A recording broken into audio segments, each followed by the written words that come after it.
Simone Veil naquit dans la clarté discrète d'un foyer éclairé, à Paris, en 1909. Dans une maison silencieuse, baignée de livres, d'écoute et de rigueur, une enfant au regard grave apparut au monde. Dès ses premières années, on devina en elle une intensité peu commune. Elle portait déjà en elle ce feu qui brûle sans consumer, cette soif inextinguible de vérité, qui ne la quitterait jamais.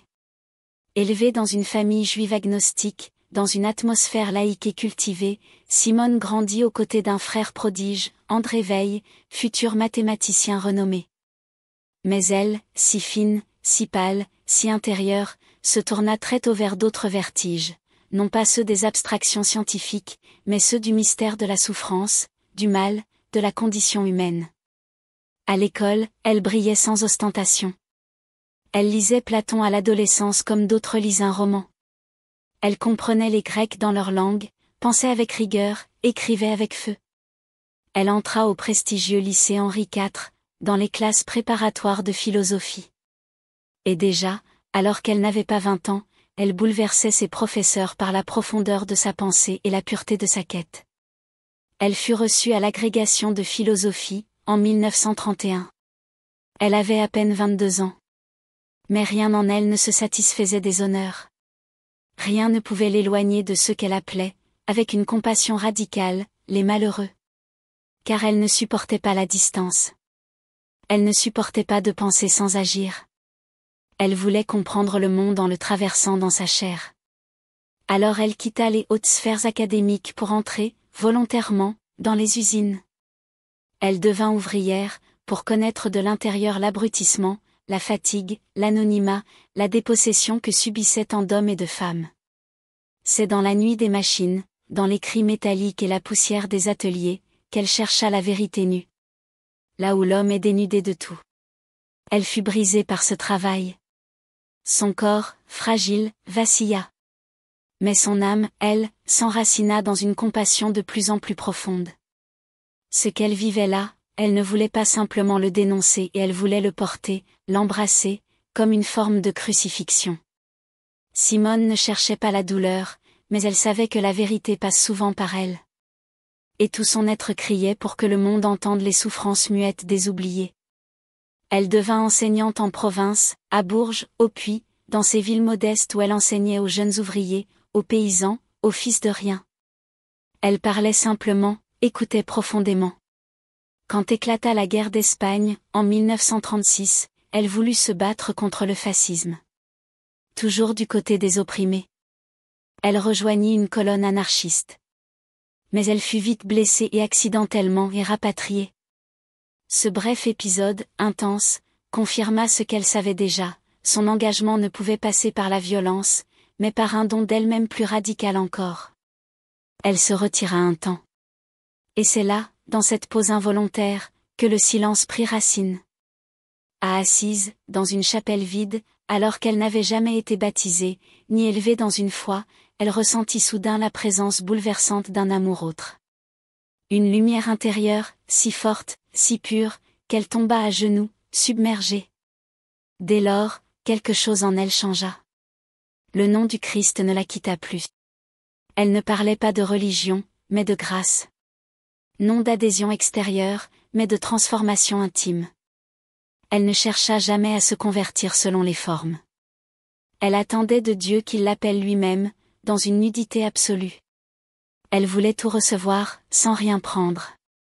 Pendant la guerre, elle s'exila. Refusant de manger plus que les prisonniers restés en France, elle partagea volontairement leur dénuement.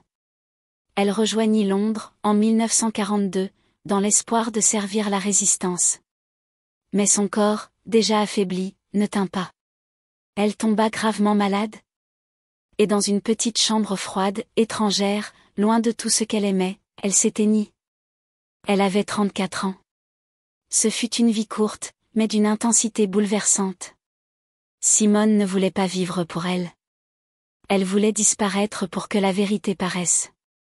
Elle avait traversé les abîmes de la douleur, de la pensée, de l'injustice, et même de la foi pour que jaillisse une lumière nue, non religieuse, non dogmatique, mais infiniment brûlante. Elle était de celles qui n'appartiennent à aucun lieu, à aucune époque, à aucune institution. Et pourtant, elle portait en elle l'univers tout entier. Simone Veil, la sainte sans église, la philosophe du vide, la mystique du silence. Celle qui voulut s'effacer pour laisser passer l'éclat de l'invisible. Il y a des mots qu'on use sans les entendre. Des mots qu'on prononce sans jamais les vivre. Mais pour Simone Veil, le mot attention ne relève pas de la simple concentration. Il n'est pas un effort mental, ni un acte de volonté. Il est silence. Ouverture. Abandon. Elle écrit. L'attention absolument pure est prière. C'est là, dans cette phrase, que toute sa vie spirituelle se cristallise. Être attentif, non pour retenir, non pour comprendre, non pour répondre mais pour accueillir. Accueillir le réel tel qu'il est. Accueillir l'autre sans jugement. Accueillir le monde sans le déformer. Sans tirer à soi. Sans s'interposer. Dans cette attention, il ne s'agit pas de se faire plus fort, mais plus pauvre. Plus humble. Plus vide. Moins présent à soi, pour être plus présent à l'autre. C'est une disposition intérieure, presque imperceptible, mais radicale, se tenir en retrait, ne pas interférer, ne rien désirer. Regarder un visage. Lire une phrase. Écouter un silence comme s'ils étaient sacrés. Et cette attention, elle le croit, est un canal. Un lieu de passage. C'est à travers elle que peut descendre la grâce, si tant est qu'on ne l'attende pas. Il ne s'agit pas d'implorer Dieu, ni de le chercher, ni même de le penser. Il s'agit de se taire intérieurement. De suspendre le bruit. Le vouloir. Le projet. Et de créer une attente sans attente, une vigilance nue, dans laquelle quelque chose d'invisible peut se dire. Simone voyait dans cette attention un acte d'amour. Un amour sans emprise, sans exigence, sans retour. Aimer, ce n'est pas vouloir du bien à l'autre. Aimer, c'est lui offrir cet espace où il peut exister, librement, pleinement. Et l'attention véritable est rare. Parce qu'elle est coûteuse.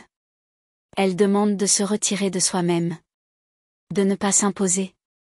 De n'avoir aucun but. Elle disait que la plupart des pensées sont dirigées vers le moi, mes besoins, mes réponses, mon opinion. Mais l'attention, elle, est un refus du moi. Une ascèse invisible. Et c'est pour cela qu'elle est prière. Parce qu'elle est dépossession.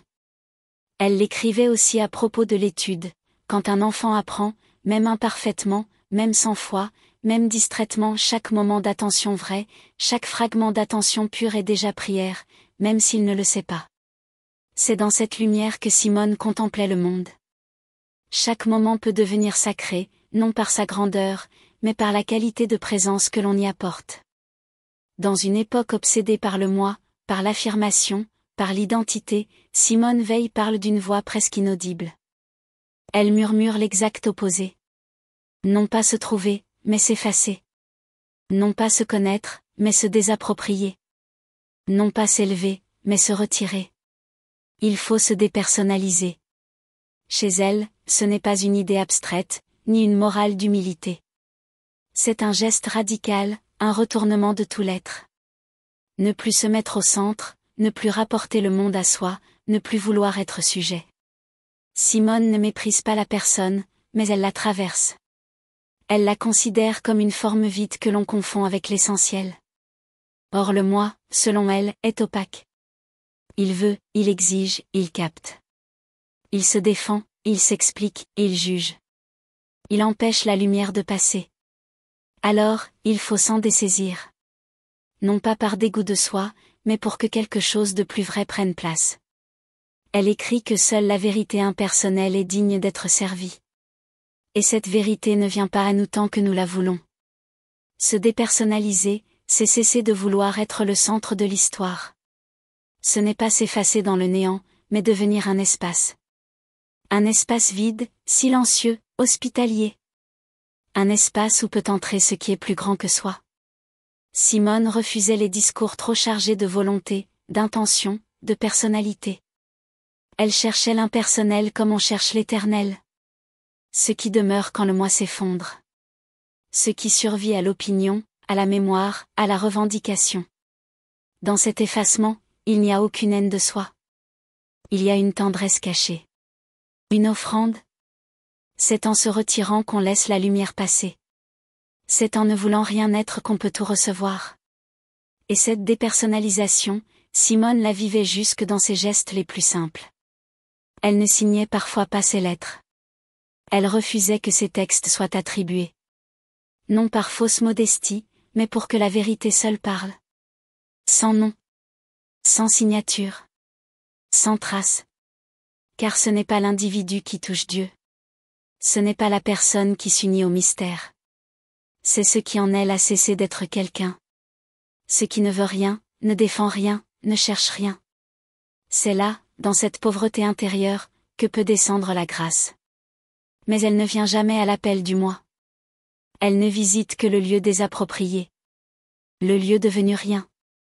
Le lieu devenu pur accueil. Simone Veil n'a jamais cherché à fuir la douleur du monde. Elle n'a jamais tenté de l'expliquer, ni de l'adoucir par des mots. Elle la regardait en face. Sans détour. Sans défense. Le mal, pour elle, n'est pas une simple erreur morale. Ce n'est pas seulement ce qu'on fait. C'est aussi ce qu'on subit. Ce qu'on endure. Ce qui broie l'âme. Elle appelle cela le malheur.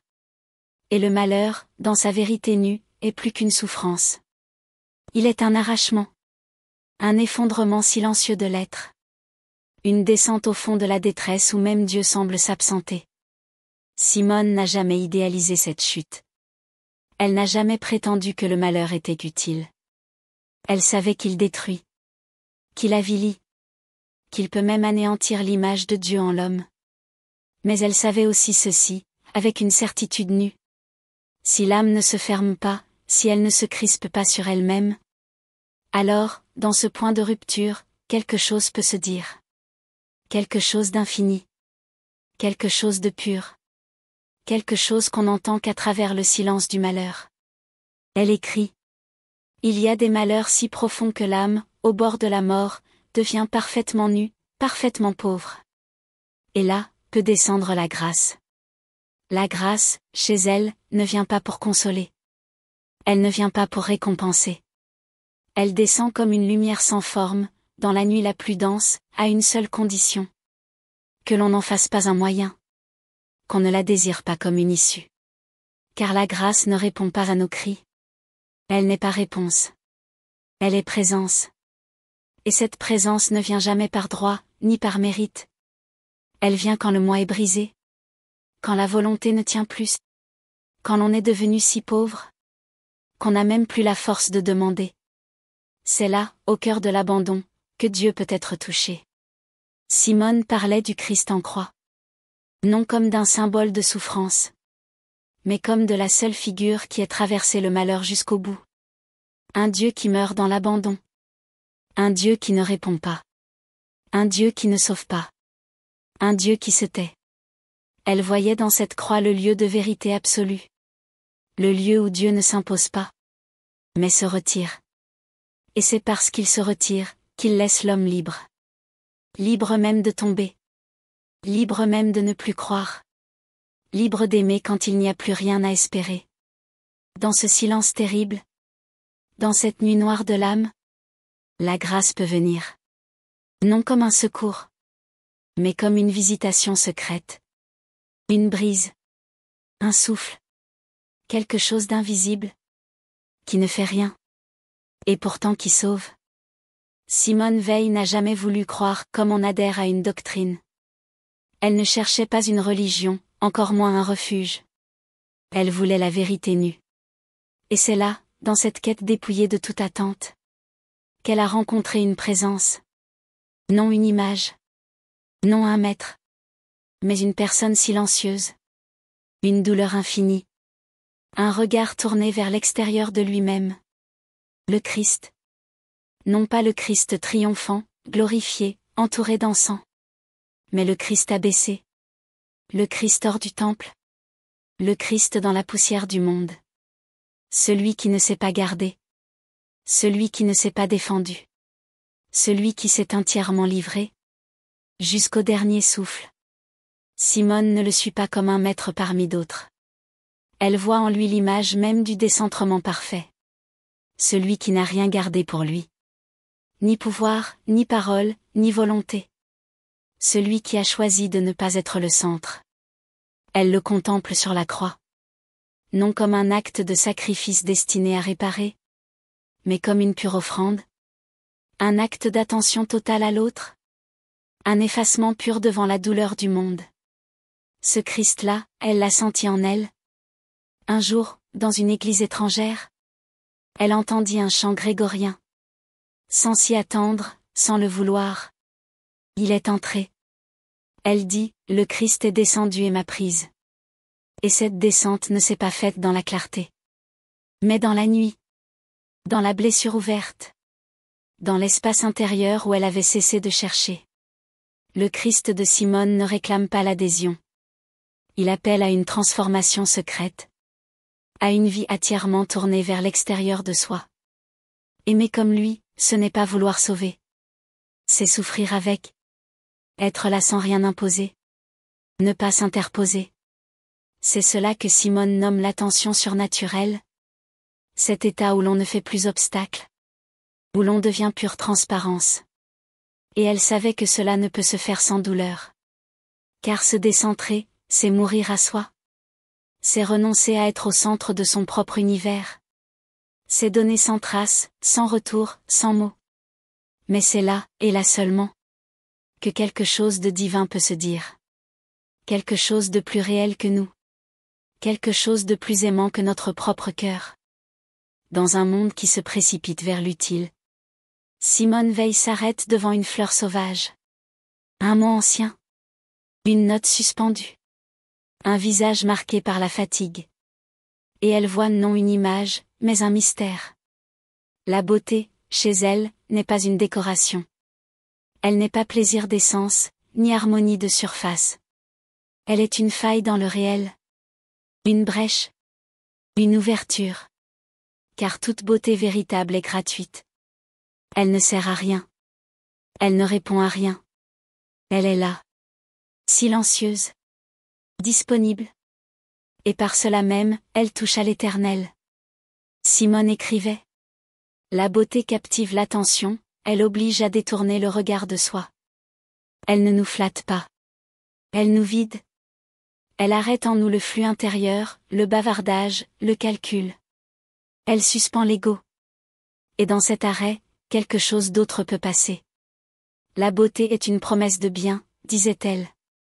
Un éclat de lumière dans le visible. Qui témoigne d'un autre monde. Un monde où rien n'est capté. Où tout est donné. Simone aimait les choses pauvres, humbles, inutiles. Le murmure d'un arbre. Le chant d'un paysan. Le dessin imparfait d'un enfant. Parce qu'ils ne prétendent pas. Parce qu'ils laissent passer quelque chose de pur. Elle pensait même que la beauté pouvait être un chemin vers Dieu. Chez ceux qui n'en ont jamais entendu parler. Un appel muet. Un appel sans nom. Et pourtant infiniment réel. La beauté, quand elle est vraie, ne force rien. Elle attire, doucement, silencieusement. Et cette attraction n'est pas désir. Mais soumission. Elle invite non à posséder. Mais à se laisser transformer. Simone reconnaissait cette expérience dans certaines œuvres d'art. Mais aussi dans la nature. Et même parfois dans les ruines. Car la beauté peut survivre à la destruction. Elle peut même y naître. Il suffit d'un instant. D'un souffle. D'une ouverture du cœur. Et alors, sans bruit. L'Éternel effleure le temporel. Comme un frisson. Comme une bénédiction muette. Simone Veil ne rêvait pas d'une vie idéale. Elle ne cherchait pas une ascension, un progrès, ni même un état de paix intérieure. Elle cherchait l'obéissance pure. Non pas soumission à une autorité humaine. Mais soumission à l'instant. À ce qui est. À ce qui se donne là, maintenant, sans échappatoire. Elle savait que le réel ne se choisit pas. Qu'il n'est pas le fruit d'un désir. Mais qu'il s'impose. Et que l'âme qui veut s'unir à Dieu doit apprendre à y consentir. Ce consentement ne se fait pas dans l'exaltation. Il se fait dans l'humilité, dans la patience, dans le silence. Elle écrit. L'attention parfaite est prière. C'est une obéissance nue, offerte au réel. Être attentif, pour elle, c'est cesser de vouloir. C'est renoncer à infléchir le monde selon soi. C'est faire taire le « je veux », le « je pense », le « je souffre ». Pour écouter ce qui est là, même si cela blesse, même si cela semble absurde. Simone vivait cela jusque dans les gestes les plus simples. Accueillir le travail sans chercher à le dominer. Écouter une parole sans la juger. Regarder un visage sans le réduire à une fonction. Elle croyait que Dieu est dans le détail. Dans le moindre fragment d'instant. Dans le frottement du vent. Dans le silence entre deux sons. Dans la fatigue des corps. Il ne s'agit pas de fuir dans l'esprit. Mais d'habiter le réel, sans filtre. Sans interprétation. Sans espoir de fuite. Et dans cette nudité. Dans ce regard nu posé sur le monde tel qu'il est. Quelque chose peut s'ouvrir. Un passage vers l'invisible. À travers l'infiniment concret. À mesure que Simone avançait dans sa quête. Elle ne cherchait plus à s'élever. Mais à s'effacer. Non par mépris d'elle-même.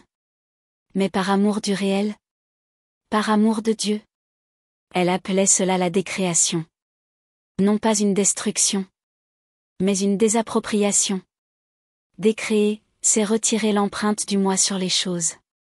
C'est cesser de s'approprier l'existence. C'est rendre à Dieu ce que nous avons cru être à nous. Elle écrivait. Dieu seul crée. Celui qui veut s'unir à Dieu doit se laisser décréer. Cela ne veut pas dire s'anéantir. Mais s'offrir à la lumière sans résistance. C'est devenir transparence. Comme un vitrail traversé par le soleil. Simone savait que tout désir de grandeur, même spirituel, peut être une ruse de l'ego. La vraie sainteté, pour elle, ne consiste pas à être plus, mais à être moins. À s'absenter. À laisser Dieu passer à travers soi sans bruit. Elle vivait cela jusque dans l'effacement de ses propres œuvres. Elle refusait la reconnaissance. Elle fuyait toute admiration. Elle voulait disparaître pour que la vérité seule reste. Et dans cette disparition volontaire, dans cette dépossession radicale, elle trouvait la joie. Une joie sans objet, sans motif, sans triomphe. Une joie pâle et pure, comme un reflet d'éternité. Pour Simone Veil, aimer Dieu ne pouvait se faire sans aimer l'homme. Non pas l'homme abstrait, collectif, mythique. Mais celui qui est là, devant moi. Le faible, le silencieux, le délaissé. Elle pensait que chaque être humain est une attente de Dieu. Et que l'amour véritable est un regard qui n'envahit pas. Elle écrivait. Aimer, c'est espérer que l'autre existe vraiment. C'est ne pas vouloir prendre. Ne pas vouloir changer. Mais reconnaître l'infini qui l'habite, même s'il ne le sait pas lui-même. Elle ne croyait pas aux bons sentiments. Elle savait que le véritable amour commence. Quand je renonce à l'idée que l'autre m'appartient. Quand je ne projette rien sur lui. Elle avait cette phrase incroyable. L'autre est sacré, même dans sa misère, même dans son erreur. Elle pensait que la justice véritable commence. Quand je suis capable de voir en l'autre. Non un frère seulement. Mais un mystère que je ne comprendrai jamais. Et c'est cela qu'elle appelait l'attention surnaturelle. Un amour sans volonté. Un regard pur. Comme celui que Dieu porte sur nous. Un regard qui ne saisit pas. Mais qui laisse être. Pour Simone, l'acte le plus haut, ce n'était pas la prière.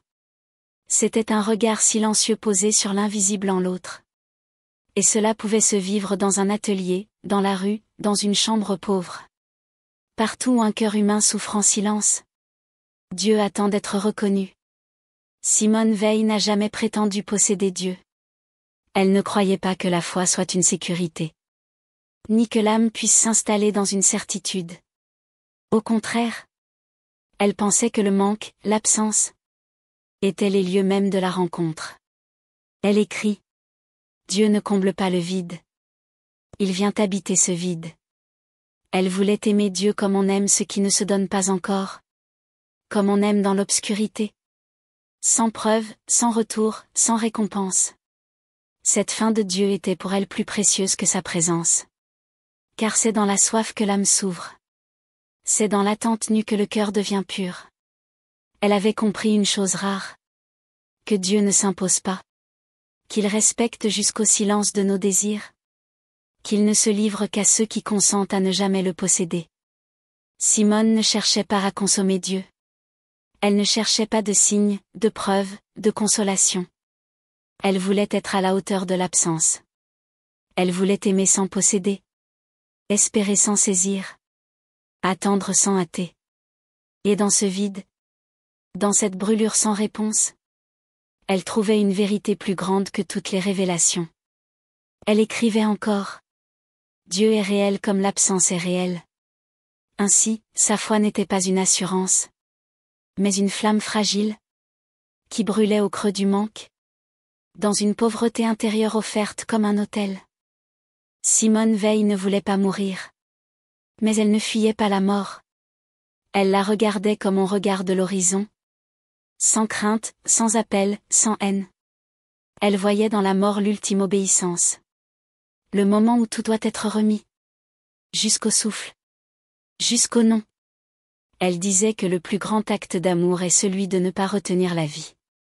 De la rendre. Comme une offrande silencieuse. Sans bruit. Sans drame. Quand elle meurt, seule et faible, dans cet hôpital anglais. Sans famille à ses côtés. Ayant refusé de manger plus que les soldats du front. Elle n'émet aucune plainte. Elle meurt dans l'alignement parfait de sa vie. Dans l'effacement. Dans la discrétion. Dans la fidélité à l'invisible. Sa mort n'est pas une fin. Elle est un dernier consentement. Un dernier acte de foi dans le silence de Dieu. Simone n'a rien laissé de construit. Aucun système, aucune école, aucun temple. Mais elle a laissé un sillage de lumière nue. Comme une étoile filante traversant la nuit du monde. Simone Veil est une énigme pour notre temps. Trop mystique pour les philosophes. Trop philosophe pour les mystiques. Trop libre pour les institutions. Trop exigeante pour les foules. Et pourtant, elle parle à ce qu'il y a de plus pur en nous. À ce lieu que nous avons presque oublié. Le lieu du silence. De l'attente nue. De l'amour sans forme. Elle n'a jamais voulu convaincre. Elle n'a jamais cherché à séduire. Mais son existence même. Son regard posé sur le monde. Sa fidélité à la vérité. Sa fin de justice et de Dieu. Nous invite à vivre autrement. À ne pas fuir ce qui est. À aimer ce qui se dérobe. À écouter dans le creux du silence. Peut-être que le plus grand hommage que l'on puisse lui rendre n'est pas de la comprendre, ni même de l'admirer, mais d'oser nous aussi devenir attentifs. Attentifs à la douleur du monde, à la beauté dans la poussière, à la présence de Dieu dans ce qui semble vide. Simone Veil a été, est et restera. Une lumière fine et fragile, comme un encens discret dans une chambre obscure. À nous de respirer cette présence. À nous de devenir, un peu, ce qu'elle fut. Une transparence offerte à l'invisible.